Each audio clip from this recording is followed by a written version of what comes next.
Keep watching for my top 5 tips and Ralph's on time management.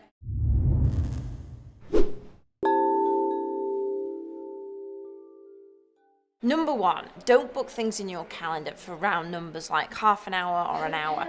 It might sound like an odd tip to include in my top 5 time management tips, but believe me, if you have to book things consistently in your calendar, the amount of time it can save marginally, day to day, week to week, is phenomenal. If I have new inquiry calls, they go in for 20 minutes. If I have one-to-ones with the team, they'll go in for 25 minutes. If we have an internal meeting, it'll go in for 40 minutes. People just put in half an hour and an hour because that's how the calendar is broken up in your calendar in Gmail or 365. Most of these things don't need it. Most meetings, always start your meeting or your appointment or whatever it is with just a clear intention of what you want to achieve also in the calendar, in the appointment of time. So, if you're starting a meeting with a client, just to say, so just recapping the things we're going to cover today are X, Y, and Z, and don't feel like it has to last the whole of the, if it's done, it's done. People spend so much time with things and requirements in their calendar that are just fatty of time, if that is a good word for it, like just excess time on either end of things. The day is precious. Don't book things in for half an hour or an hour. My advice is 15-minute, 20-minute, 40-minute meetings. Save so much time. Number 2, you have to take 5 minutes to plan the day. Whether you take a cup of coffee, you shut the door, you're uninterrupted, 5 minutes in the morning, as soon as you start to actually just plan and frame the day. If you bowl into the day reacting to everything that's in you, if you sit down and the first thing you do and open your inbox, the day is doomed. You can't just sit there and react to everything that comes in. So if you can't give yourself 5 minutes uninterrupted, there is something drastically wrong with your life. Shut the door and take 5 minutes to plan what are the key things that must get done that day. What the things you need to do. Just have some semblance of where you're going to spend your time. Otherwise, the outside world is going to do everything it can to completely dictate what you are doing with your time. So either do it first thing in the morning or the night before you leave. Just again, shut your laptop, take a minute to think about tomorrow and the key things that must get done before you leave for the day. So no matter what else happens throughout the day, your 5 things are your North Star, if you like, throughout the day to know, I need to get these things done. Take the 5 minutes. Don't bowl in and react to your inbox. I promise you it makes all the difference. Number 3, for me, if you are spending more than 45 minutes a day in your inbox, something is drastically going wrong and you need to get some help. Your inbox and inbound communications is the first place you should look to claw the time back so that you can focus on the good stuff or just enjoy yourself. Look at your inbox, how much time you're actually in there, whether that's a check on the phone, whether it's sat in front of your laptop constantly replying to things, if you are responding to other bits of inbound messages and DMs. If it's more than 45 minutes, you need to get some help because there is time being frittered away on other people's to-dos in your inbox. Every time somebody sends you an email, they are all of a sudden dictating what they want you to do and when. This is not how life was meant to be. If you are in there for any period of time, more than 45 minutes, and if you're in there for less than that, you might still want to get help. You might want to free yourself from the inbox beast completely. But have a think, how much time did you spend in there yesterday? Number 4, and probably one of the most life-changing, whether it's your personal life, business life, your time in general, is just say no. And this is not going to lead into some kind of drugs commercial. This is you gaining control over what you actually want in your life.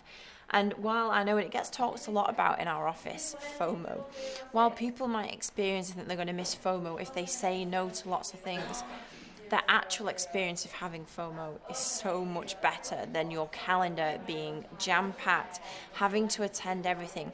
The confidence that comes with just actually being in control and going, no, my time is way more precious than this event or this networking meeting or this drinks with friends or clients, whatever it might be, or this new thing that my friends are doing and they want me to get involved in. Like the liberation you get from just going, no, I don't need to book that in. I don't need every single evening, every single day, back to back to back.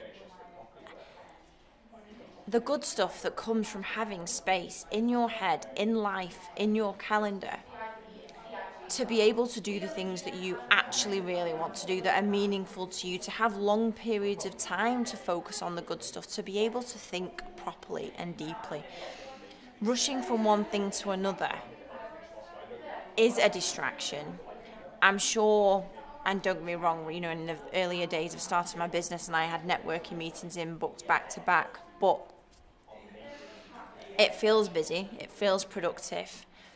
I promise you that when you start to go, no, actually, I don't want to do that, or I need to cancel that meeting because I need more time to get this done or sent off to someone, or I need more time to get this thing done with my website that I needed to, that I'm not just going to go to that local networking meeting that I keep being invited.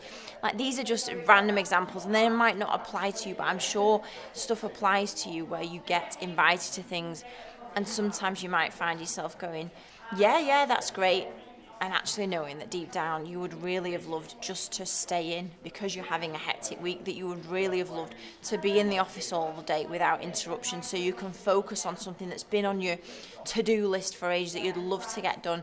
Say no. It takes practice, and I always think I'm really good at it. Joe, my boyfriend, will definitely say otherwise. I am getting way better at it, and it's actually really, really liberating when you go, do you know what?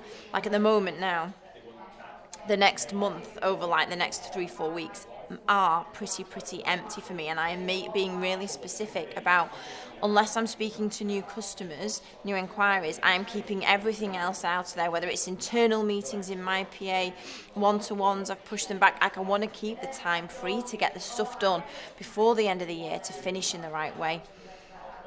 The more you practice saying no, the more your productivity, enjoyment of life, enjoyment of your business will thank you for it. And last but definitely not least, number 5. It's an oldie, but it's a goodie. If you're a long-time watcher of MiTV, you will know about the productivity pad. And while this is just a medium to do what I'm about to describe, you can use your calendar, you can use a scrap of paper, you can use all of the time tracking pieces of software like Harvest or Toggle, or well, there's loads of them. But for me, you can't work on time management if you don't know where your time goes. So dissecting, understanding where you're spending your time in order to make the change is a really key part of this transformation to having a much more productive, focusing on the fun stuff kind of life. Now, whether that is, my advice is always over at least a period of a couple of working days, though it's not sexy and it might feel a bit onerous, doing a time audit using our productivity pad where you note down hour to hour where you've spent your time gives you so much clarity on where you actually spent your time, especially if you finish the day at the end of the day like, God, I've been really busy, but actually it felt like a bit like, if I said, what did you do? It feels a bit grey. It feels a bit like I'm not really sure what I did. It just was busy. And I was speaking to customers and suppliers and reacting to things. Likewise, if you take the screenshot of your calendar from last week, and I still do it now, a couple of weeks ago, I had a week where my fault, tried to cram so much into it because we had a real flurry of new inquiries. I ended quite a few of those days feeling absolutely pooped, for want of a better word, and not in a productive state. So I had to take a screenshot of that calendar and look at actually what I should have done differently, and to make sure that it doesn't happen again, start to carve up my time differently. And the whole thing about the productivity plan, and just a bit that I think you can read all the time management books in the world, you can watch my videos, you can make all the changes or try and absorb as much as you can to use your time in a more productive way. But for me, the big mind changer, the big trigger, the thing that pulls it all together is the bit at the top of the productivity planner, which is about your hourly rate.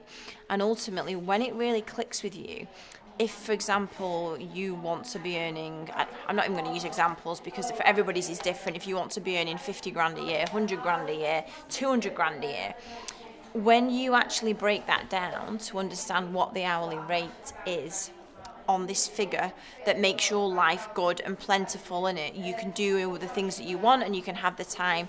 If you only want to work 7 hours a day and earn 100 grand a year, you have to figure out what that hourly rate is. And it's only when you really, really get to understand what the value of your hour is for me, it's the big click. It's the big thing that pulls it all together, because you suddenly make much better choices. You don't just do things because it's come on your desk. It's there in front of you. You know, if all of a sudden you know that you need to earn £250 an hour to achieve your goal, you're not spending a lot of hours a day in your inbox. You're just not. You're not. There's just you're all of a sudden being way more specific and discerning on how you spend your time. So understanding the value of your hour. And, you know, even in a monetary term, understanding the value of an hour of getting to go home early and spend an hour with your family or kids or doing something you enjoy, that is obviously a really, it's difficult to put a specific value on it, but you know that for your life, it's really, really important. So when you really start to look down on what hourly rates are or what the hours mean to you, that for me is the big trigger that makes people start to make different choices. It's one of the triggers. I mean, I've had my business 13 years. It is still an ongoing process for me to keep reminding myself to make the right choices. It's the reason why I've got a full-time PA now in the business. It's the reason why I'm trying to leverage as much of my time and put in other positions in my business, because I know that if I keep doing everything on top, I'm not going to enjoy the business. I'm not going to enjoy the process of growing my business. I'm not going to enjoy getting home at night because you feel so knackered. You know, once you understand what is going on inside your hour, then you can make the big change.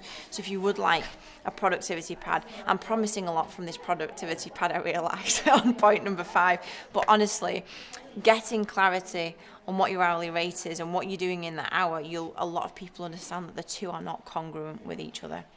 So those are my top 5 tips for time management. I hope they help. I hope they help you to get your head out of the dirt and into the clouds. And I will definitely see you next week for episode 172. See you then. Bye-bye.